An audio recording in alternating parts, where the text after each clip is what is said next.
Sometimes we are confused. சில வேளைகளில் நாம் குழப்பத்தில் இருக்கிறோம். Whatever happening in my life, என் வாழ்க்கையில என்னென்ன காரியங்கள் நடந்து கொண்டிருக்கிறதோ it is not going according to the plan. அது ஒரு திட்டத்தின் பிரகாரம் போகவில்லையே. I had so many dreams. நான் எனக்கு பல கனவுகளை நான் வைத்திருக்கிறேன். This year I had expectation. இந்த வருடம் अनेक எதிர்பார்ப்புகள் எனக்கு இருந்தது. Everything is going contrary. எல்லாமே அதற்கு முரண்பாடாக போய் கொண்டிருக்கிறது. So how am I going to go forward? நான் எப்படி முன்னேறி செல்ல போகிறேன்? The Lord says, first of all, I'm going to give you peace. ஆண்டவர் சொல்லுகிறார், முதலாவதாக நான் உனக்கு சமாதானத்தை கட்டளையிட போகிறேன். God wants to tell you your life is not over. கர்த்தர் சொல்லுகிறார், உங்கள் வாழ்க்கை முடிந்து விடவில்லை. Your victory is going to start from now. உங்கள் ஜெயம் இந்த நிமிஷத்திலிருந்து ஆரம்பிக்க போகிறது. When you say Jehovah Shalom, நீங்க யெகோவா ஷாலோம் என்று சொல்லும் பொழுது you are saying the Lord is my peace. நீங்க என்ன சொல்லுகிறீங்கன்னா, கர்த்தர் என்னுடைய சமாதானமாய் இருக்கிறார் என்று சொல்லுகிறீர்கள். மேல் மனதுருகுகிற கர்த்தர் சொல்லுகிறார். He is a God who has compassion. உன் மேல மனதுருகி சொல்றாரு. He has compassion on you. உன் மேல மனதுருகி சொல்றாரு. He has such a compassion on you. கிருபையை உன்னை விட்டு எடுக்க மாட்டேன். He says, I will never take the grace from you. சமாதானத்தின் உடன்படிக்கை நிலை பெயராதுன்னு சொல்றார். And I will never remove the peace covenant which I have with you. மனிதர்களுடைய அன்பு மாறலாம். People's love might change. ஆனா கர்த்தர் உன்னோடு செய்த உடன்படிக்கை உடையவே உடையாது. But the covenant which Lord has made with you will never break. What is important in life? So வாழ்க்கையில எது ரொம்ப முக்கியமாக தேவைப்படுகிறது? Peace of God is very important. தேவ சமாதானம் நம்ம ஒவ்வொருவருக்கும் மிகவும் முக்கியமாக இருக்கிறது. That is why the Lord promised us this month. அதனால தான் தேவன் வாக்குத்தத்தமாக இந்த மாதம் நமக்கு தந்திருக்கிறார். Before I start giving you the blessing, நான் ஆசீர்வாதங்களை தருவதற்கு முன்பாக, before I start giving you victories, உனக்கு ஜெயங்களை கொடுப்பதற்கு முன்பாக, first I am going to give you inner peace. முதலாவதாக உள்ளான இருதயத்துல நான் சமாதானத்தை அருள போகிறேன். Sometimes we are confused. சில வேளைகளில் நாம் குழப்பத்தில் இருக்கிறோம். Whatever happening in my life, என் வாழ்க்கையில என்னென்ன காரியங்கள் நடந்து கொண்டிருக்கிறதோ it is not going according to the plan. அது ஒரு திட்டத்தின் பிரகாரம் போகவில்லையே. I had so many dreams. நான் எனக்கு பல கனவுகளை நான் வைத்திருக்கிறேன். This year I had expectation. இந்த வருடம் अनेक எதிர்பார்ப்புகள் எனக்கு இருந்தது. Everything is going contrary. எல்லாமே அதற்கு முரண்பாடாக போய் கொண்டிருக்கிறது. So how am I going to go forward? நான் எப்படி முன்னேறி செல்ல போகிறேன்? The Lord says, first of all, I'm going to give you peace. ஆண்டவர் சொல்லுகிறார், முதலாவதாக நான் உனக்கு சமாதானத்தை கட்டளையிட போகிறேன். In Judges chapter 6, நியாயாதிபதிகள் 6ஆம் அதிகாரம், if you read from verse 11 to 24, 11ஆம் வசனத்திலிருந்து 24ஆம் வசனம் நீங்கள் வாசிக்கும் பொழுது, the Lord is coming and speaking to Gideon. கிதியோனிடம் தேவன் பேசுகிறதை நாம் பார்க்கலாம். And you see that the Lord, when he speaks to Gideon, Gideon is not able to understand. கிதியோனிடம் தேவன் பேசும்போது அவருக்கு புரியவில்லை. Why are all the bad things happening to us? ஏன் இந்த மாதிரி எல்லாம் தவறான காரியங்கள் நடந்து கொண்டிருக்கிறதே? When the Lord says, I am with you, mighty man of valor, ஆண்டவர் சொல்லும்போது, நான் உன் கூட இருக்கிறேன், பராக்கிரமசாலியே நான் உன் கூட இருக்கிறேன் என்று தேவன் the சொல்லும்போது, Lord is with you. கர்த்தர் உங்களோடு கூட இருக்கிறார். Gideon is not able to understand. ஆனா கிதியோனுக்கு அது புரியவில்லை. If the Lord is with me, கர்த்தர் என் கூட இருந்தார் என்றால், why are all these things happening to me? ஏன் எனக்கு மாத்திரம் இப்படிப்பட்ட காரியங்கள் நடைபெற்று He is கொண்டிருக்கிறது? not able to understand. அவருக்கு புரியவே இல்லை. Why are these things happening to me? ஏன் இந்த காரியங்கள் எனக்கு நடைபெறுகிறது? Listen very carefully. கவனமாய் கேளுங்கள். Even when the Lord is with you, ஆண்டவர் உங்களோடு கூட இருந்தால் கூட problems will come. பிரச்சனைகள் வரத்தான் செய்யும். But the Lord says, ஆனா கர்த்தர் சொல்லுகிறார், the problems are outside, பிரச்சனைகள் வெளிப்புறமாக தான் இருக்கிறது, but I am inside you. ஆனா நான் உனக்குள் இருக்கிறேன். Somebody said amen. Amen. Do not worry about what is happening outside. வெளியே நடக்கிற காரியத்தை குறித்து நீங்க கவலைப்படாம இருங்க. Everything will happen in the opposite direction. எல்லாமே எதிர்மறையா தான் உங்களுக்கு நடந்து கொண்டிருக்கும். But the Lord says, ஆனா கர்த்தர் சொல்லுகிறார், I am with you. நான் உன்னோடு கூட இருக்கிறேன். When Gideon realizes that it is the angel of the Lord, தேவனுடைய தூதனானவர் என்று சொல்லி கிதியோன் அறிந்து கொண்டவுடன், in verse 22, 22ஆம் வசனத்தில் he says, oh, unto me, I have seen the angel of the Lord. அவர் சொல்லுகிறார், நான் கர்த்தருடைய தூதனை நான் முகமுகமாய் கண்டேன் என்று சொல்லுகிறார். He is ready to die. அவர் மரிக்க ஆயத்தமாக இருக்கிறார். Because when they usually in the Old Testament when they see an angel they know that they are going to be taken to heaven. பழைய ஏற்பாட்டில் தேவ தூதர்களை பார்க்கும் பொழுது பரலோகத்துக்கு போகிறாங்க என்ற ஒரு அர்த்தம் உண்டு. யூசுவலா தேவ தூதர் வந்தாவே எல்லாத்தையும் பேக் பண்ணி தூக்கிட்டு போறதுக்கு தான். ஸோ அதை பார்த்த உடனே கிதியோனுக்கு பயம் வந்துருச்சா, ஐயோ டிக்கெட் வாங்க போறோமோ இன்னைக்கு. Some of us are also going through that same feeling, right? அநேகர் இதே போல இதே சூழ்நிலையில் நாம் கடந்து சென்று கொண்டு இருக்கிறோம். Hallelujah. Hallelujah. Some of us are feeling like, this is it. I have done my best. I am ready to die. நிறைய பேர் இப்படிதான் யோசிக்கிறோம்ல, நான் எல்லாம் செய்ய வேண்டியது எல்லாத்தையும் செஞ்சு முடிச்சிட்டேன், நான் மரிக்க ஆயத்தமாக இருக்கிறேன். It's been a tough year. இது ஒரு கடினமான ஆண்டாக இருக்கிறது. I don't think I can go further. இதுக்கு மேல என்னால முன்னேறி செல்ல முடியும்னு என்னால யோசிக்க முடியல. I have put my best effort. எனக்கு என்னால முடிஞ்ச என்னுடைய சிறந்த எஃபர்ட்டை நான் போட்டுருக்கேன். But now I feel that everything is over. ஆனா இப்போ நான் என்ன யோசிக்கிறேன்னா எல்லாமே முடிஞ்சு போச்சுன்னு நான் நினைக்கிறேன். I am ready to die. நான் மரிக்க ஆயத்தமாக இருக்கிறேன். Even the presence of the Lord தேவ பிரசன்னம் கூட prepares you for death. மரணத்திற்கு உங்களை ஆயத்தப்படுத்துகிறது. But listen very carefully. ஆனா கவனமாக கேளுங்கள். The Lord wants to speak to you this morning. இந்த காலை நேரத்தில் கர்த்தர் உங்களோடு பேச வேண்டும் என்று விரும்புகிறார். Some of you who have decided to give up on life. உங்கள் வாழ்க்கையில் இதுக்கு மேல முடியாது என்று சொல்லி அந்த நிலைக்கு நீங்கள் வந்திருக்கிற ஒரு சிலர் இருக்கிறீங்க. Very clearly the Lord has a message for you this morning. இந்த காலை வேளையில் தேவன் தெளிவான ஒரு வார்த்தையை உங்களுக்கு வைத்திருக்கிறார். The Lord wants to tell you your life is not over. கர்த்தர் சொல்லுகிறார், உங்கள் வாழ்க்கை முடிந்து விடவில்லை. Your victory is going to start from now. உங்கள் ஜெயம் இந்த நிமிஷத்திலிருந்து ஆரம்பிக்க போகிறது. இனிமேல் தான் ஆரம்பிக்க போகுது. It's going to start hereafter. இனிமேல் தான் ஆரம்பமே ஆக போகிறது. Amen. It's going to start hereafter. So this is what the word of God to Gideon. கிதியோனுக்கு வந்த தேவனுடைய வார்த்தை இதுதான். Verse 23. 23ஆம் வசனம். This is the prophetic word for some of you today. தீர்க்க தரிசனமான வார்த்தை, இந்த வார்த்தை ஒரு சிலருக்கு வருகிறது. அதற்கு கர்த்தர், உனக்கு சமாதானம், peace, பயப்படாதே, do not be afraid, நீ சாவதில்லை என்று சொன்னார். You are not going to die. Amen. Somebody said amen. Amen. So Gideon built an altar to the Lord there.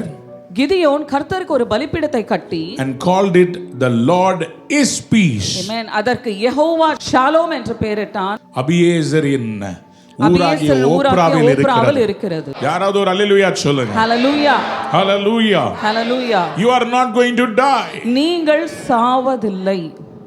There is life for you. உங்களுக்கு ஜீவன் காத்து கொண்டிருக்கிறது. There is victory coming for you. ஜெயம் உங்களை நோக்கி வந்து கொண்டிருக்கிறது. Gideon thought his life is over. Gideon யோசித்தான், என் வாழ்க்கை இவ்வளவுதான் முடிந்து விட்டது என்று. But the Lord says, ஆனா ஆண்டவர் சொல்லுகிறார், you will not die. நீ மரிப்பதில்லை. Peace to you. உனக்கு சமாதானம் என்று சொல்லுகிறார். When Gideon heard the word peace, அந்த சமாதானம் என்கிற வார்த்தையை கிதியோன் கேட்டவுடன் something happened inside him. அவனுக்குள்ள ஏதோ ஒரு காரியம் நடைபெற ஆரம்பித்தது. He called God the Lord is peace. தேவனை அழைத்து தேவன்தான் அந்த சமாதானம் என்று அழைக்கிறார். He didn't say the Lord gives peace. ஆண்டவர் சமாதானத்தை தருகிறார் என்று சொல்லவில்லை. There is a difference between God giving peace and God being peace. தேவன் சமாதானம் தருகிற காரியம் ஒன்று, தேவனே சமாதானம் என்று இருக்கிறது வேறொன்று. சத்தமா புரிஞ்சவங்க ஒரு அல்லேலூயா சொல்லுங்க. ஹalleluya. உங்களுக்கு கொடுக்கிறது வேற, சமாதானம் அவரே இருக்கிறது அப்படின்னா என்ன அர்த்தம்? சமாதான காரணர் என் கூட இருக்கிறார். Amen. It means the Prince of Peace is always with me. Somebody lift your hands and say amen. Amen. You see, here God is making a covenant with Gideon. இந்த இடத்துல பார்த்தால் கிதியோனோடு தேவன் ஒரு உடன்படிக்கை செய்கிறார். In a troubled time, ஒரு கஷ்டமான ஒரு உபத்திரவத்தின் சூழ்நிலையில், when there is no peace in the nation, தேசத்துல சமாதானமே இல்லாத அந்த சூழ்நிலையில், the Lord gives a word of prophecy and says peace to you. கர்த்தர் ஒரு தீர்க்கதரிசன வார்த்தையை கொடுத்து உனக்கு சமாதானம் என்று சொல்லுகிறார். 170 times 170 முறை in the Bible, வேதாகமத்தில் whenever peace is mentioned, எப்போலாம் சமாதானம் என்கிற வார்த்தை கூறப்படுகிறதோ, it means harmony of relationship. அப்படி என்றால் ஒன்றிணைந்து நடப்பது, ஒன்றாக ஓடுவது. ஒன்றாக ஓடுவது. Reconciliation based on the completion of an action. ஒப்புரவாகுதல் என்று கூறப்படுகிறது. That means no more difference of opinion between you and God. உங்களுக்கும் தேவனுக்கும் நடுவில் எந்த விதமான தடையும் இல்லாதபடி தேவனோடு கூட ஒப்புரவாய் இருக்கிற ஒரு உறவை குறிக்கிறது. A reconciliation that is happening. ஒரு ஒப்புரவாகுதல் நடைபெற்று கொண்டிருக்கிறது. Number 3, the meaning of peace means மூன்றாவதாக சமாதானத்தின் அர்த்தம் என்னவென்றால் payment of a debt, கடனை கொடுத்து தீர்ப்பது என்று அர்த்தம். the giving of satisfaction. அந்த ஒரு நிறைவை தருகிறது. That is peace. அதுதான் சமாதானம். How many of you want to say amen? Amen. This is the meaning of peace. இதுதான் சமாதானத்தின் அர்த்தம். Peace means fullness with God. சமாதானம் என்றால் தேவனோடு கூட இருக்கிற அந்த நிறைவு. Peace means goodness of God. தேவனுடைய நன்மை. Peace means the welfare and well-being of you. தேவன் நமக்கு தருகிற சுகம் பலனை குறிக்கிறது. Peace is a whole big meaning. சமாதானம் என்றால் அதற்குள் பெரிய ஒரு அர்த்தம் அடங்கி இருக்கிறது. யாருக்கெல்லாம் அந்த சமாதானம் வேணும்? Who all wants those peace? சமாதானத்துக்குள்ள எல்லா ஆசீர்வாதமும் இருக்குது. Every blessing is intact inside Did the you word understand peace. that? அதை புரிந்து கொண்டீங்களா? How many of you want peace today? எத்தனை பேருக்கு இன்றைக்கு சமாதானம் வேண்டும்? Instead of asking God for umpty number of things, just ask him peace. Amen. அநேக காரியங்களை தேவனை கேட்பதை காட்டிலும் சமாதானத்தை கேட்டு பாருங்கள். When you say Jehovah Shalom, நீங்க யெகோவா ஷாலோம் என்று சொல்லும் பொழுது you are saying the Lord is my peace. நீங்க என்ன சொல்லுகிறீங்களா? கர்த்தர் என்னுடைய சமாதானமாய் இருக்கிறார் என்று சொல்லுகிறீர்கள். கையை உயர்த்தி சொல்லுங்க, ஜெகோவா ஷாலோம். யெகோவா ஷாலோம். சத்தமா சொல்லுங்க, ஜெகோவா ஷாலோம். யெகோவா ஷாலோம். சத்தமா சொல்லுங்க, Jehovah Shalom. Jehovah Shalom. Hallelujah. Hallelujah. Jehovah Shalom. Jehovah Shalom. Who is this Jehovah Shalom? யார் இந்த Jehovah Shalom? I want to show a couple of verses to you today. ஒரு சில வசனங்களை நான் காண்பிக்க இருக்கிறேன். Jehovah Shalom means it is a God who wants to make a covenant of peace with you. Jehovah Shalom என்றால் தேவன் உங்களோடு கூட அந்த சமாதான உடன்படிக்கையை பண்ண விரும்புகிறவர் என்று அர்த்தம். What did Gideon do that day? Gideon அந்த நாள்ல என்ன செய்தார்? He built an altar அவர் ஒரு பலிபீடத்தை கட்டி and he called that altar Jehovah Shalom. அந்த பலிபீடத்தை யெகோவா ஷாலோம் என்று கூப்பிட்டார். Today இன்றைக்கு we are going to build an altar of praise. நாம் துதியின் பலிபீடத்தை நாம் கட்டி எழுப்ப And we are going to போகிறோம். call him Jehovah Shalom. Jehovah Shalom என்று நாம் அழைக்க We are going to போகிறோம். tell the whole world the Lord is my peace. இந்த முழு உலகத்துக்கும் நாம் சொல்ல போகிறோம் கர்த்தர் என்னுடைய சமாதானமாய் இருக்கிறார் என்று. Somebody said amen. Amen. Hallelujah. Hallelujah. Hallelujah. Hallelujah. God wants to give you peace கர்த்தர் உங்களுக்கு சமாதானத்தை கொடுக்க which the போகிறார். world cannot take away. உலகம் எடுக்க கூடாத சமாதானத்தை தேவன் தரப்போகிறார். Isaiah 54. ஏசாயா 54 அதிகாரம். This is the promise for today. இந்த நாளுக்கான வாக்குத்தத்தம் இதுதான். 54 verse 9 and 10. வாசிங்க. இது எனக்கு நோவாவின் காலத்தில் உண்டான வெள்ளம் போல் இருக்கும். நோவாவின் காலத்தில் உண்டான வெள்ளம் இனி பூமியின் மேல் புரண்டு வருவது இல்லை என்று நான் ஆணையிட்டது போல உன்மேல் நான் கோபம் கொள்வது இல்லை என்றும் உன்னை நான் கடிந்து கொள்வது இல்லை என்றும் ஆணையிட்டேன். So அடுத்த வசனம், மலைகள் விலகினாலும் பர்வதங்கள் நிலை பெயர்ந்தாலும் என் கிருபை உன்னை விட்டு my விலகாமலும் grace shall not depart from you. என் சமாதானத்தின் உடன்படிக்கை நிலை பெயராமலும் My இருக்கும் என்று covenant of peace will not be broken with you, உன்மேல் மனதுருகுகிற கர்த்தர் சொல்லுகிறார். says the Lord who has compassion on you. Do you think mountains move? மலைகள் அசையுமா? Does the Everest move? Is it easy to move a mountain? முடியுமா முடியாதா? அப்படியானா ஆண்டவர் சொல்றாரு, மலையே மூவ் ஆனாலும் என் கிருபையும் சமாதான உடன்படிக்கையும் அசையாது. Amen. Even though the mountains move, my peace and my covenant will never leave you. It is impossible to move a mountain. ஒரு மலையை அசைப்பது மிகவும் கடினமான But the காரியம். Lord says ஆனா ஆண்டவர் சொல்லுகிறார், to the Israelites இஸ்ரவேல் ஜனங்களை பார்த்து who சொல்லுகிறார், have gone through so much of persecution பல உபத்திரவங்களின் வழியாக கடந்து செல்கிற இஸ்ரவேல் ஜனங்களை குறித்து because of the Assyrians, அசிரியர்களின் நிமித்தம் அவர்கள் படுகிற பாடுகளின் because of the captivity of Babylon, பாபிலோனின் சிறையிருப்பின் நிமித்தம் to the people in captivity, அந்த சிறையிருப்பில் சிறையிருப்புல இருக்கிற ஜனங்களை பார்த்து The சொல்லுகிறார், Lord gives a promise. கர்த்தர் ஒரு வாக்குத்தத்தத்தை தருகிறார். Remember the floods of Noah? நோவாவின் காலத்துல வந்த அந்த வெள்ளத்தை யோசித்து பாருங்கள். I made a covenant. நான் அங்க ஒரு உடன்படிக்கையை செய்தேன். No more will I destroy the world through floods. Amen. இந்த வெள்ளத்து நிமித்தம் இனி நான் உலகத்தை அழிக்க மாட்டேன். He said, I will not destroy. அவர் சொன்னார், இனி நான் அழிப்பதில்லை. உணர்வுள்ள தேவன். He is a God of emotions. அழிக்க மாட்டேன் அப்படி சொல்ல பண்றார். நான் இனிமேல் உன்னை அழிக்க மாட்டேன். He said he will never destroy again with floods. You have gone through much. இனிமேல் உன்னை உபத்திரவத்துக்கு ஒப்பு கொடுக்க மாட்டேன். Hereafter I will never leave you into ரொம்ப this வேதனையில trouble. வாழ்ந்துட்டேன். நான் இனிமேல் உன்னை நான் அந்த மாதிரி விட மாட்டேன். Hereafter I will never leave you like this. உன்மேல் மனதுருகுகிற கர்த்தர் சொல்லுகிறார். He is a God who has compassion upon you. உன்மேல மனதுருகி சொல்றாரு. He has compassion upon you. உன்மேல மனதுருகி சொல்றாரு. He has such a compassion on you. கிருபையை உன்னை விட்டு எடுக்க மாட்டேன். He says, I will never take the grace from you. சமாதானத்தின் உடன்படிக்கை நிலை பெயராதுன்னு And சொல்றார். I will never remove the peace covenant which I have with you. உடைக்கப்பட்டு இன்னைக்கு இந்த ஆராதனையில் உட்கார்ந்திருக்கிற பிள்ளையே. Today you are a broken vessel and you're sitting here in this service. மனிதர்கள் மாறலாம். People might change. மனிதர்களுடைய அன்பு மாறலாம். People's love might change. ஆனா கர்த்தர் உன்னோடு செய்த உடன்படிக்கை உடையவே உடையாது. But the covenant which Lord has made with you will never break. அவர் செய்த உடன்படிக்கை உடைக்க முடியாது.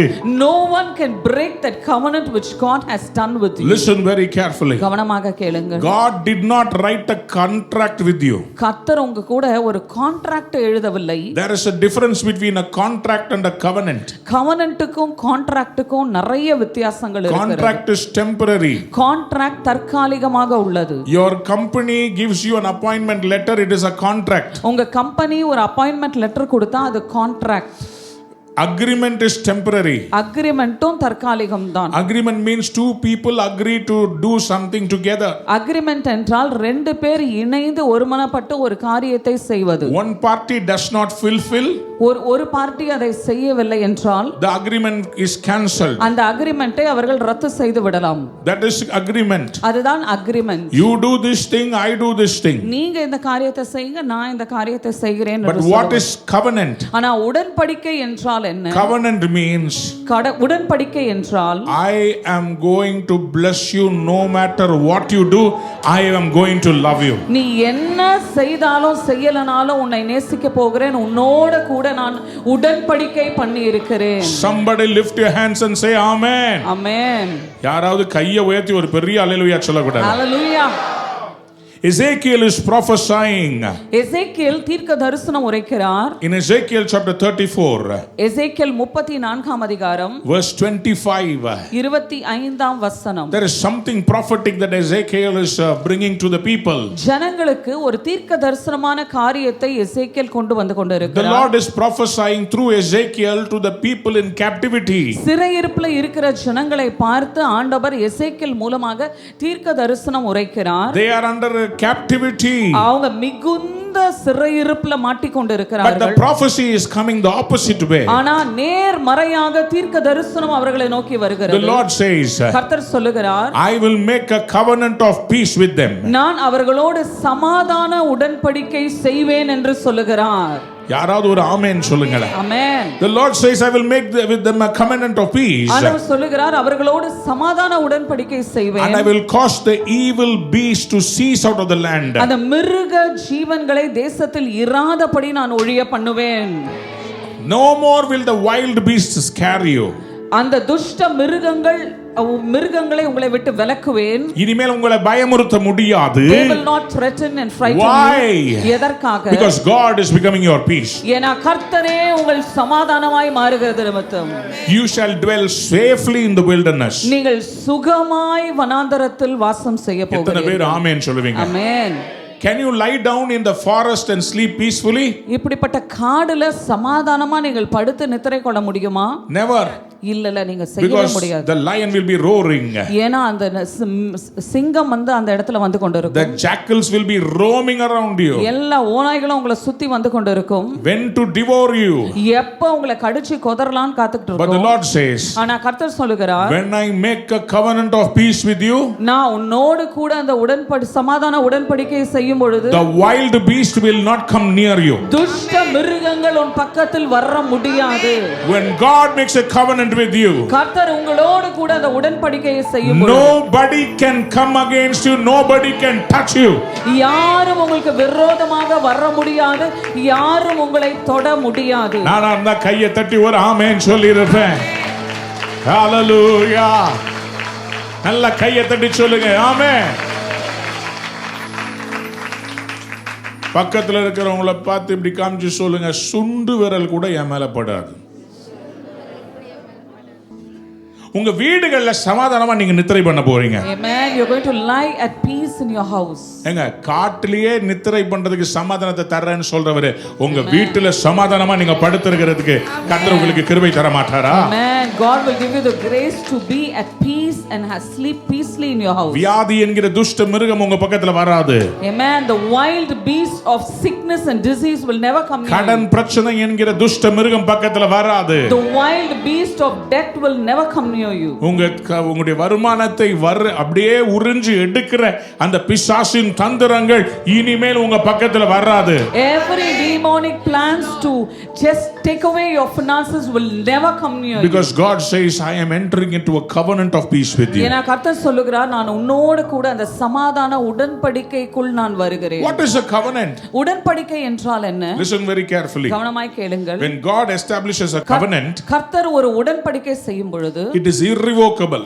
அதை மாற்றவே முடியாது. It is everlasting. அது நித்தியமாய் காணப்படுகிறது. Ezekiel chapter 37 எசேக்கியேல் 37ஆம் அதிகாரம் verse 26 says, 26 இப்படியாக சொல்லுகிறது, நான் அவர்களோட சமாதான உடன்படிக்கை செய்வேன். This is after raising the dead bones. அது நல்லா ஞாபகம் வச்சுக்கோங்க. உலர்ந்த எலும்புகளை உயிரோடு எழுப்பின பின்பு கர்த்தர் அவர்களுக்கு கொடுக்கிற வாக்குத்தத்தம் இதுதான். Amen. வாசிங்க. அது அவர்களுக்கு நித்திய உடன்படிக்கையாய் It இருக்கும். shall be an everlasting covenant with them. நான் அவர்களை நிலைப்படுத்தி, I will place them அவர்களை வர்த்திக்க and பண்ணி, multiply them. அவர்கள் நடுவிலே என் பரிசுத்த ஸ்தலத்தை, I will set my sanctuary in the middle of them என்றென்றைக்கும் ஸ்தாபிப்பேன். forevermore. ஆமென். Hallelujah. நல்ல கையை தட்டி ஒரு அல்லேலூயா சொல்ல மாட்டேன். I will make a covenant of peace with them. நான் அவர்களோடு சமாதான உடன்படிக்கையை செய்வேன். It shall be an everlasting covenant. அது ஒரு நித்திய உடன்படிக்கையாய் இருக்கும். அண்டர்லைன் பண்ணிக்கோங்க. Just underline that word. It is an everlasting covenant. நித்திய உடன்படிக்கையாய் இருக்கும். God's covenant is not bound by time. தேவனுடைய உடன்படிக்கையானது அது ஒரு கால நேரத்தை குறிப்பதல்ல. கால நேரத்துக்கு வரையறுக்கப்பட்டதல்ல. It is beyond time. வரைமுறைக்குள் கொண்டு வரக்கூடியதல்ல.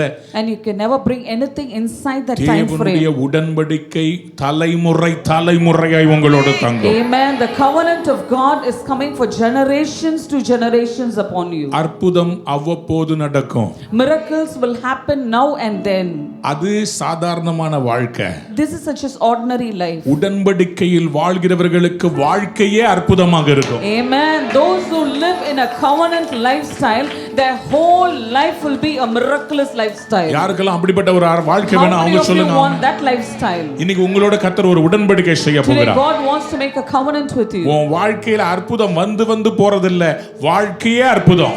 Amen. The miracles will not come and go. Your lifestyle itself will be a lifestyle of miracles. When God makes a covenant, கர்த்தர் உங்களோடு அந்த உடன்படிக்கை செய்யும் பொழுது, first of all he will establish the covenant. முதலாவதாக அந்த உடன்படிக்கையை அவர் உறுதிப்படுத்துவார். In Genesis 17 verse 7, ஆதியாகமம் 17ஆம் அதிகாரம் 7 வசனம், 17:7, 17:7, உனக்கும் உனக்கு பின்வரும் உன் சந்ததிக்கும் நான் தேவனாய் இருக்கும்படி எனக்கும் உனக்கும் உனக்கு பின் தலைமுறையாக வரும் உன் சந்ததிக்கும் நடுவே என் உடன்படிக்கையை நித்திய உடன்படிக்கையாக ஸ்தாபிப்பேன். எத்தனை பேருக்கு நீங்க அப்படிப்பட்ட ஒரு உடன்படிக்கை வேணும்? And how many of you want that kind of covenant today? ஒரு மனிதனோடு கர்த்தர் உடன்படிக்கை செய்வாரானா, When God makes a covenant with a man, அது உங்களோடு மட்டுமல்ல, it's not only with you, உங்கள் பிள்ளைகளின் பிள்ளைகள் பிள்ளைகளின் பிள்ளைகளோடு கூட கர்த்தர் அந்த உடன்படிக்கை தொடர்ந்து கொண்டு வருவார். Amen. God makes his covenant with you, your children to children and children from generation to generation. விசுவாசிக்கிறவங்க ஒரு ஆமென் சொல்லுங்க. Amen. சத்தமா ஒரு அல்லேலூயா சொல்லுங்க. Hallelujah. ஆண்டவர் இன்னைக்கு உங்களை பார்த்து சொல்றாரு, God is looking at you and telling, நான் உடன்படிக்கை செய்றேன்பா. I am ready to do the covenant. நான் உன்னோட செய்ற உடன்படிக்கை எப்படிப்பட்டது? You know what kind of the covenant I am going to do with you? உன் சந்ததி அந்த சந்ததிக்கு சந்ததி எல்லாம் வந்தாலும் உன்கிட்ட பேசினது தான் அவங்களை ஆசீர்வதிச்சுக்கிட்டே இருப்பேன். Amen. Whatever I spoke to you, I will keep blessing your generation to generation which comes. Today God wants to establish a covenant with you. இன்றைக்கு உங்களோடு கூட அந்த உடன்படிக்கையை உறுதிப்படுத்த வேண்டும் என்று தேவன் விரும்புகிறார். Number 2. இரண்டாவதாக, First of all, he will establish a covenant. firstly, முதலாவதாக அவர் அந்த உடன்படிக்கையை Number 2, he உறுதிப்படுத்துவார். will never break a covenant. இரண்டாவதாக அவர் உடன்படிக்கையை உடைக்கிற தேவன் அல்ல. Judges chapter 2 verse 1. நியாயாதிபதிகள் 2ஆம் அதிகாரம் 1ஆம் வசனம். கர்த்தருடைய தூதனானவர் கில்காலிலிருந்து போகிமுக்கு வந்து, நான் உங்களை எகிப்திலிருந்து புறப்பட பண்ணி உங்கள் பிதாக்களுக்கு ஆணையிட்ட தேசத்தில் நான் உங்களை கொண்டு வந்து விட்டு உங்களோட பண்ணின என் உடன்படிக்கையை நான் ஒரு காலம் முடித்து போடுவது இல்லை.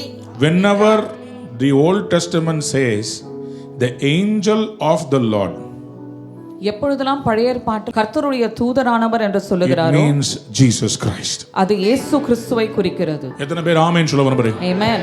அப்போ இஸ்ரவேலரை எகிப்திலிருந்து வெளியே கொண்டு வந்து கானானில் சேர்த்தது யார்? Who was the one who brought the Israelites from Egypt to Canaan? கர்த்தராகிய இயேசு கிறிஸ்து. Amen. It was our Lord Jesus Christ. சமாதான பிரபு. He is the Prince of Peace. யார் அவரு? Who is that? ஏசாயா 9:6 சொல்லப்பட்டிருக்கிற சமாதான பிரபு அவர்தான். He is the Prince of Peace. யோவான் 14:27 சொல்லப்பட்ட என் சமாதானத்தையே உங்களுக்கு தரேன்னு சொன்னாரே, அந்த சமாதான காரணர் தான் இவங்களை சமாதானமா நடத்தி கொண்டு வந்து சேர்த்தவர். Amen. He says, I give my peace unto you. He is the one who brought them out of Egypt to Canaan. The Father பிதா makes peace அவர் சமாதானம் செய்கிறார் with mankind மனிதனோடு கூட சமாதானம் through செய்கிறார். Jesus Christ. இயேசு கிறிஸ்துவின் மூலமாக மனிதனோடு பிதா சமாதானம் செய்கிறவராய் இருக்கிறார். When you accept Jesus Christ, நீங்கள் இயேசு கிறிஸ்துவை ஏற்றுக்கொள்ளும் பொழுது, when you ask for forgiveness of sins, நீங்கள் பாவ மன்னிப்பு நிச்சயத்தை பெற்றுக்கொள்ளும் பொழுது, you receive the covenant of peace with God through Jesus. நீங்கள் இயேசு கிறிஸ்துவின் மூலமாக தேவனோடு கூட அந்த சமாதானத்தை பெற்றுக்கொள்கிறீர்கள். That is what Jesus said when he offered his body and the blood. அதுதான் இயேசு கிறிஸ்து அவருடைய இரத்தத்தையும் சரீரத்தையும் நமக்காக ஒப்புக்கொடுக்கும் பொழுது சொன்ன காரியம். This is a new covenant. இது ஒரு புதிய உடன்படிக்கை. This is a new covenant. இது புதிய உடன்படிக்கை. This covenant cannot be broken. இந்த உடன்படிக்கை உடைக்கப்பட முடியாது. எல்லாம் ஒரு ஆமென் சொல்லுங்களேன். ஆமென். சத்தமா சொல்லுங்களேன். ஆமென். Hallelujah. Hallelujah. When God makes a covenant, ஆண்டவர் ஒரு மனிதனோடு உடன்படிக்கை he செய்யும் பொழுது never breaks a covenant. அவர் அதை உடைப்பதே இல்லை. அப்படினா இன்னைக்கு சமாதானத்தை தரேன்னு சொன்னா உடைக்க மாட்டாருங்க, உங்களுக்கு கண்டிப்பா தந்தே ஆவாருங்க. Amen. It means when he says he's going to give you peace, he will never break it. He will Deuteronomy chapter 4 verse 31. உபாகமம் 4ஆம் அதிகாரம் 31ஆம் வசனம். உன் தேவனாகிய கர்த்தர் இரக்கமுள்ள தேவனாய் இருக்கிறபடியினால் அவர் உன்னை கைவிடவும் மாட்டார், உன்னை அழிக்கவும் மாட்டார்.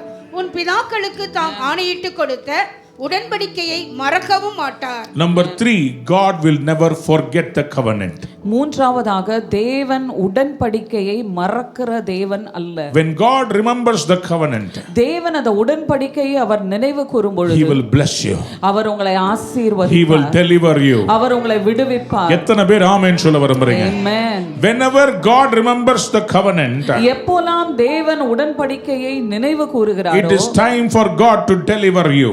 கர்த்தர் உங்களை விடுவிக்க போகிறார் என்று அர்த்தம். In Genesis chapter 9 verse 15-16, ஆதியாகமம் 9ஆம் அதிகாரம் வசனங்கள் 15-16. அப்பொழுது எல்லா மாம்ச ஜீவன்களையும் அழிக்க இனி ஜலமானது பிரளயமாய் பெருகாதபடிக்கு எனக்கும் உங்களுக்கும் மாம்சமான சகல ஜீவஜந்துக்களுக்கும் உண்டான என் உடன்படிக்கையை நினைவு கூறுவேன். அந்த வில் மேகத்தில் தோன்றும் போது தேவனுக்கும் பூமியின் மேலுள்ள சகலவித மாம்ச ஜீவன்களுக்கும் உண்டான நித்திய உடன்படிக்கையை நான் நினைவு கூறும்படிக்கு அதை நோக்கி பார்ப்பேன். God put a rainbow in the sky just to show that he is in covenant with us. கர்த்தர் வானத்தில் வானவில்லை உருவாக்கி அவர் நம்மோடு கூட உடன்படிக்கையில் இருக்கிறார் என்கிற அடையாளத்தை காண்பிக்கிறார். That is why every time the rain comes, அதனால தான் எப்பெல்லாம் மழை வருகிறதோ the rainbow comes. அந்த ரெயின்போ அந்த இடத்துல வருகிறது. What does it signify? அது எதை குறிக்கிறது? I am in covenant with you. நான் உன்னோடு கூட உடன்படிக்கையில் இருக்கிறேன் என்கிறது. உன்னோடு கூட. உன்னோடு கூட. I am in covenant with you. நான் உன்னோடு கூட உடன்படிக்கையில் and I will not destroy you. நான் உன்னை அழிப்பதில்லை. I will remember the covenant. நான் உன்னோடு கூட செய்த உடன்படிக்கையை நினைவு கூறுகிறவராய் Every time you see the rainbow, எப்பலாம் இந்த வானவில்லை நீங்கள் பார்க்கிறீர்களோ, remember the covenant. அந்த உடன்படிக்கையை ஞாபகப்படுத்திக் கொள்ளுங்கள். எதுக்கு தாலி chain போட்டுருக்கீங்க? Why do you wear this tali? அது உடன்படிக்கையின் சின்னம். It is a sign of covenant.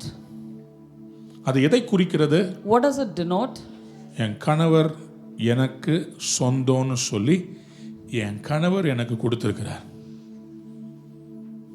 It means that my husband belongs to me and my husband has given that to me. அது ஒரு உடன்படிக்கை. It is a covenant. திருமணம்ன்றது ஒரு உடன்படிக்கை. Marriage is a covenant. அது contract இல்ல. It's not a contract. அது agreement இல்ல. And it's not an agreement. நீ எவ்வளவு நாள் இரு, நான் எவ்வளவு நாள் இருக்கிறேன், வேணான்னா அறுத்துக்கிட்டு போலாம் இல்ல. திருமணம்ன்றது ஒரு உடன்படிக்கை. Marriage is a covenant. அதை உடைக்க கூடாது. You should never try to break it. அதனால தான் மல்கியா தீர்க்கதரிசன புத்தகத்தில் ஆண்டவர் சொன்னாரு, தள்ளி விடுதலை நான் வெறுக்கிறேன்னு சொல்றார். Amen. இந்த உடன்படிக்கையை உடைக்கிறவங்க மேல கர்த்தர் பயங்கர கோபப்படுவார். God is very angry with the people who wants to break the covenant of marriage. அவருக்கு உடன்படிக்கையை உடைக்கிறதே இல்லைங்க. He never breaks the ஆனா covenant. மனுஷன் தான் எப்போதுமே உடன்படிக்கையை உடைக்கிறது. But only man tries to break the covenant. அவன் உடன்படிக்கையை உடைச்சிட்டு போனா, When he breaks the covenant, அவன் தலை மேல அவனே ஆக்கினை தீர்ப்பை கொண்டு he வர்றான். himself brings a judgment upon him. ஆனா ஒரு நாள் அவன் மனம் திரும்பி ஆண்டவரிடம் திரும்பினா, But the day he repents and turns unto him, ஆண்டவர் அவனோடு செய்த உடன்படிக்கையை அவர் நினைத்து பார்த்து அவனை மறுபடியும் ஆசீர்வதிப்பார். Amen. God remembers the covenant which God made with that man and he starts blessing him again. Leviticus chapter 26 verse 40 to 42. லேவியராகமம் 26ஆம் அதிகாரம் வசனங்கள் 40 இருந்து 42. அக்கிரமத்தை அறிக்கையிடுவதும் அன்றி அவர்கள் எனக்கு எதிர்த்து நடந்தபடியினால் நானும் அவர்களுக்கு எதிர்த்து நடந்து அவருடைய சத்துருக்களின் தேசத்தில் அவர்களை கொண்டு போய் விட்டதையும் அறிக்கையிட்டு விருத்த சேதனம் இல்லாத தங்கள் இருதயத்தை தாழ்த்தி தங்கள் அக்கிரமத்துக்கு கிடைத்த தண்டனையை நியாயம் என்று ஒத்துக்கொண்டார். பல நேரத்துல நம்ம கத்தட்ட நியாயமே இல்லை ஆண்டவரே, நான் இப்படி கஷ்டப்படுறது நியாயமே இல்லை, ஆனா நம்மளுடைய பாவத்தையும் நம்முடைய மீறுதல்களையும் மறைச்சிட்டு ஆண்டவர்கிட்ட ஏன் எனக்கு இப்படி செஞ்சீங்கன்னு கேட்கிறோம். ஆண்டவர் சொல்றாரு, நீ உன்னுடைய தவற உணர்ந்து நீ ஒத்துக்கிட்டேன்னு வச்சுக்கோவேன், நான் யாக்கோபோடு பண்ணின என் உடன்படிக்கைய, ஈசாக்கோடு பண்ணின என் உடன்படிக்கைய, ஆபிரகாமோடு பண்ணின என் உடன்படிக்கைய நினைப்பேன், தேசத்தையும் நினைப்பேன். Amen. The blood is a covenant. ரத்தம் என்பது ஒரு உடன்படிக்கையின் Why did அடையாளம். Thomas the apostle come and die in Chennai? ஏன் அப்போஸ்தலர் தோமா சென்னையில் வந்து அவர் மரித்தார்? He made a covenant.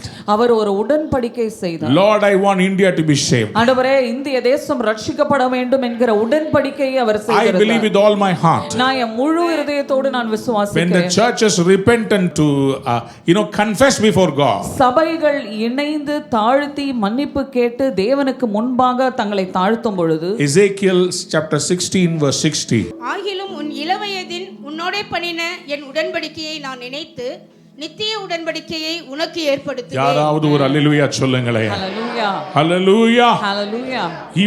He will remember the covenant he made with you in the youth. இள வயதில் உன்னோடு கூட தேவன் செய்த உடன்படிக்கையை நினைவு கூறுகிறவராய் இருக்கிறார். How many of you want that to be happening in your life? எத்தனை பேர் இது உங்கள் வாழ்க்கையில நடக்க வேண்டும் என்று உங்க வாலிப விரும்புகிறீர்கள்? வயதில நீங்க ஆண்டவர்ட்ட ஒப்பு கொடுத்தீங்களா? ஆண்டவரே, நான் உங்க பிள்ளைனே. Amen. In your young age you have accepted Jesus and given your life unto him. எத்தனையோ பாவ போராட்டங்கள் வந்தபோது many sinful things came in between. இல்ல நான் ஆண்டவரோட உடன்படிக்கையில் இருக்கிறேன், நான் இதை செய்ய முடியாதுன்னு சொன்னீங்கல்ல, Amen. அது நிமித்தமா கர்த்தர் உடன்படிக்கையை நினைவு கூர்ந்து உங்களுக்கு சமாதானத்தை தர போறார். Amen. You said I'm a child of God and I can never sin. So because you told like that, God remembers and He says, I make the covenant and I remember the covenant. ஆமென் சொல்ல which I made விரும்புறீங்க? with you. Amen. He is not only establishing covenant, அவர் உடன்படிக்கை செய்கிறவர் மாத்திரமல்ல, he remembers the covenant. அந்த உடன்படிக்கையை அவர் நினைவு கூறுகிறவராய் He இருக்கிறார். never breaks the covenant. அவர் உடன்படிக்கையை உடைக்கிற தேவன் அல்ல. Number 4, நான்காவதாக, he is a God who guards the covenant. அவர் உடன்படிக்கையை காக்கிற தேவனாய் இருக்கிறார். யாருக்கெல்லாம் அது புரிஞ்சிச்சு அவங்க மட்டும் அல்லேலூயா சொல்லுங்க. Hallelujah. Daniel chapter 9 தானியேல் 9ஆம் அதிகாரம் verse 4 to 6. 4 இருந்து 6 வரையில். Daniel prayed and confessed to the Lord like this. தானியேல் ஜெபித்து தேவனிடத்தில் இப்படியாக அறிக்கை செய்கிறார். என் தேவனாகிய கர்த்தரை நோக்கி ஜெபம் பண்ணி, I prayed to the Lord my God பாவ அறிக்கை செய்து and confessed, ஆண்டவரே, Lord, உம்மில் அன்பு கூர்ந்து who உம்முடைய கற்பனையை கைக்கொள்ளுகிறவர்களுக்கு, those who love him and keep his commandments, உடன்படிக்கையும் கிருபையும் காக்கிற, who keeps his covenant of love and peace, மகத்துவமும் பயங்கரமுமான தேவனே, great and awesome God, நாங்கள் பாவம் செய்து we have sinned அக்கிரமக்காரராய் இருந்து and done wrong, துன்மார்க்கமாய் நடந்து we have been wicked கலகம் பண்ணி and have rebelled, உம்முடைய கற்பனைகளையும் உம்முடைய நியாயங்களையும் விட்டு அகன்று we போனோம். have turned away from your commands and laws, உமது நாமத்தினாலே எங்கள் ராஜாக்களோடும் we have not listened to the kings, எங்கள் பிரபுக்களோடும் எங்கள் பிதாக்களோடும் தேசத்தினுடைய சகல ஜனங்களோடும் பேசின தீர்க்கதரிசிகளாகிய உம்முடைய ஊழியக்காரருக்கு செவிகொடாமல் போனோம். we haven't listened to the servants, the prophets. எங்க தீர்க்கதரிசிகள் மூலமா நீங்க பேசினத, எங்க ராஜாக்களுக்கு நீங்க பேசினத, எங்க பிரபுக்களுக்கு பேசினத, எங்க முன்னோர்களுக்கு பேசினத தீர்க்கதரிசிகள் மூலமா எங்கிட்ட பேசுனீங்க, நாங்க கேட்கல. Whatever you spoke through our forefathers and whatever you spoke through the prophets, we have not listened to that, Lord. நாங்க பாவம் செய்தோம். We have sinned. பேசுறது ஜெபிக்கிறது யாரு? Who is that who's praying? தானியேல் தீர்க்கதரிசி. The prophet Daniel is praying this way. பக்கத்துல இருக்கவங்ககிட்ட பார்த்து சொல்லுங்க, உங்களோட Look at your neighbor and say கர்த்தர் with செய்த you, உடன்படிக்கை, the covenant which God made with you. கணவன் மனைவியா இருந்தா கையை பிடிக்கலாம். If your husband and wife sitting together, you can hold your hands. Corona வராது, குடும்பத்துக்குள்ளே தான் இருக்கும். சொல்லுங்க, சமாதான உடன்படிக்கை. Amen. The covenant of peace. அவங்கள பார்த்து சொல்லுங்க, சமாதான உடன்படிக்கை. The covenant of peace. கர்த்தர் காக்கிறவராக இருக்கிறார். He is the one who guards the How many covenant. of you say amen? Amen. Somebody lift your hands and say amen. Amen. Jehovah Shalom. Yehovah Shalom. Jehovah Shalom. Yehovah Shalom. The God of covenant of peace. சமாதானத்தின் உடன்படிக்கையின் He தேவன் is making a covenant with you. உங்களோடு கூட அந்த உடன்படிக்கை செய்கிறார். பழைய ஏற்பாட்டுல In the Old Testament, உடன்படிக்கை பண்றாங்கன்னா என்ன பண்ணுவாங்க தெரியுமா? you know, when they do covenant, what do they do? This place இந்த இடத்துல they will cut அதை அறுத்து, and they will cut with each other. ஒருத்தர் அந்த இடத்துல அறுத்து, They will join here ரெண்டையும் இப்படி வைத்து இணைத்து, and they will, where the blood was cut, they will hold it together எந்த இடத்துல வெட்டப்பட்டிருக்கோ அந்த இரத்தத்தோடு அவர்கள் இணைத்து பிடிப்பார்களாம். and they will make a covenant. ஒரு உடன்படிக்கை செய்வார்களாம். நான் உன்னை அழிக்க மாட்டேன், நீ என்னை அழிக்க மாட்டே. I will not destroy you and you should not destroy me. யாக்கோபு லாபான் ஒரு covenant பண்ணாங்கல்ல? Jacob and Laban, they made a covenant. உடன்படிக்கைன்னா என்ன தெரியுமா? You know what is covenant? Berith என்கிற எபிரேய வார்த்தை. In Hebrew it's called berith. பேரீத்னா என்ன? What do you mean by berith? வெட்டப்பட்ட ரெண்டு துண்டங்களின் நடுவே இரத்தத்துக்குள்ள நடந்து போறதுதான் covenant.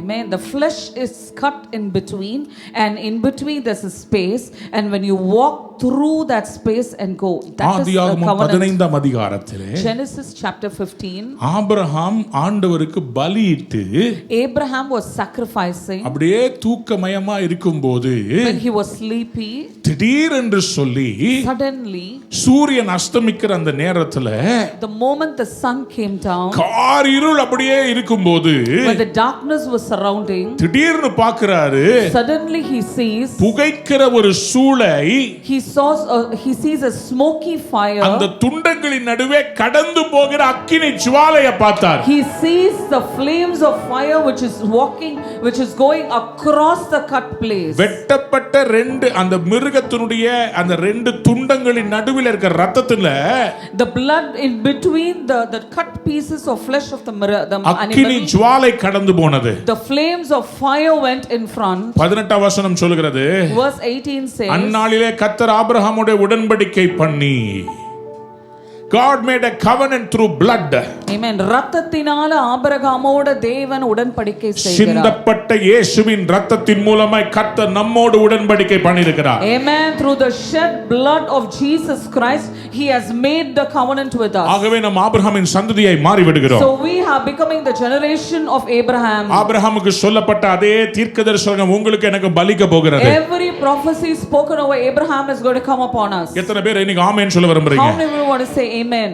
அப்போ நம்ம இன்னைக்கு பாவத்தை அறிக்கை செஞ்சா, So when we confess our sins today, தானியேல் அறிக்கை செஞ்சார்ல, like how Daniel confessed, 21வது நாள் தூதன் இறங்கி வந்தார்ல, on the 21st day the angel came down. நான் விசுவாசிக்கிறேன், I believe, ஆண்டவர் உடன்படிக்கை செய்து நம்மை ஆசீர்வதிக்க போகிறார். amen. God is going to make the covenant and bless us. எழும்பி நிக்கலாமா? Can we all stand up? நம்ம பாவங்களை நம்ம அறிக்கை செய்யலாமா? When we confess our sins, எல்லா சபைகளும் இந்த நாளிலே பாவ அறிக்கை செய்து கொண்டிருக்கிறார்கள். all the churches are confessing the sins. நாமும் இன்னைக்கு அறிக்கை செய்யலாம். Even us, we are going to do it today.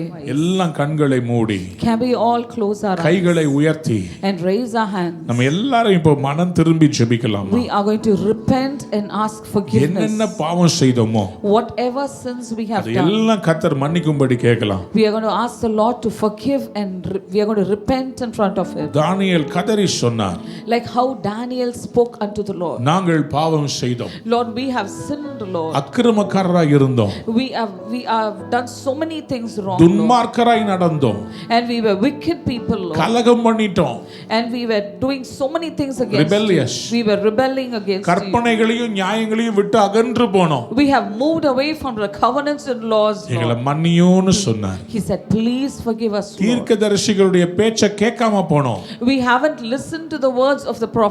எனக்கு அன்பார்ந்தவருடைய பிள்ளையே, Loving children of God, கண்ணை மூடி கொள்ளுங்க. just close your eyes. உங்க என்ன பாவம்ன்றதை கர்த்தர் உணர்த்துவார். God will reveal what are the sins. மறைமுகமா இருக்கிற பாவங்கள், All the hidden sins. யாருக்கும் தெரியாது. No one has seen it. உங்களுக்கு மட்டும்தான் தெரியும். You only know. உங்க வாழ்க்கையில என்ன பாவம் இருக்குது, விட முடியாத சில ரகசிய பாவங்கள். There are certain secret sins which you are not able to leave it. எல்லாம் ஆண்டவர்ட்ட வரீங்க. All of us are coming unto the Lord. ஆனா அந்த ஒரு காரியத்தை உங்களால விட முடியல. But that one thing you are not able to leave. ஆண்டவர்ட்ட சொல்லுங்க. Can we tell it to the Lord? மன்னியும் ஆண்டவரே. Forgive us, Lord.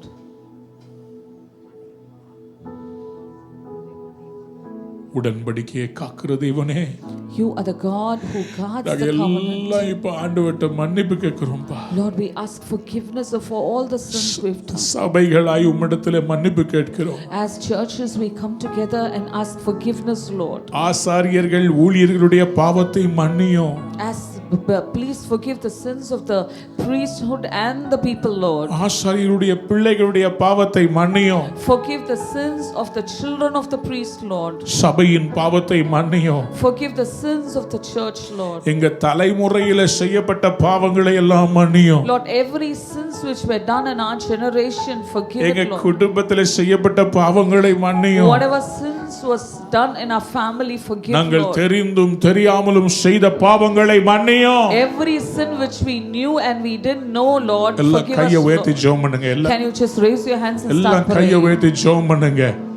ஆண்டவரே, பா எங்களை மன்னிச்சு இந்த உடன்படிக்கையை கர்த்தர் நினைவு கூர்ந்து எங்களை ஆசீர்வதிக்க ஆரம்பிக்கணும். நாங்க பாவம் செய்தோன்னு அறிக்கை செய்கிறோம்ப்பா. எங்களோட செய்த இந்த உடன்படிக்கையை மறுபடி புதுப்பிக்கும்படி நாங்க ஜெபிக்கிறோம் ஆண்டவரே. கிருபையாயிரும்பா.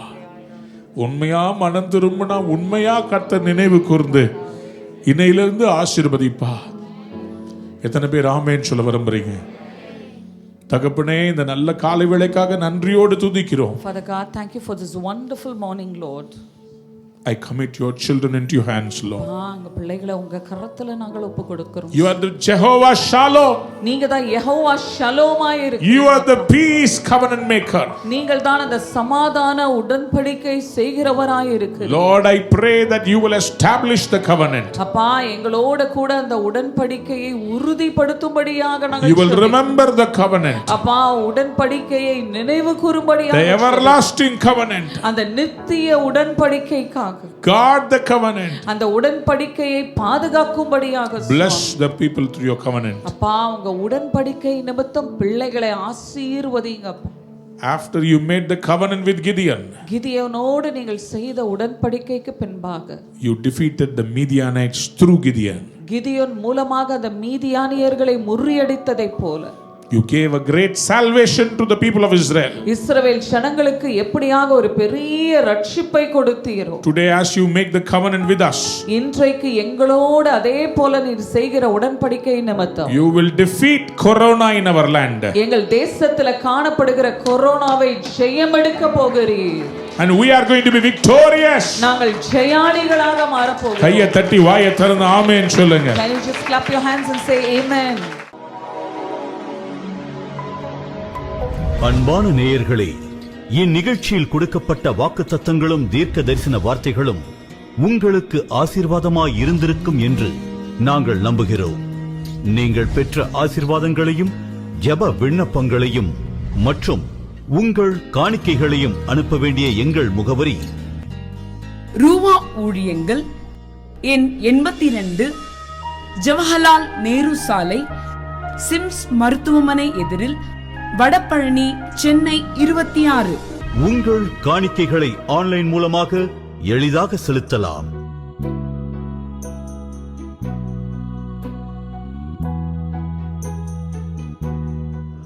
எங்கள் இணையதள முகவரி www.ruhaministries.org.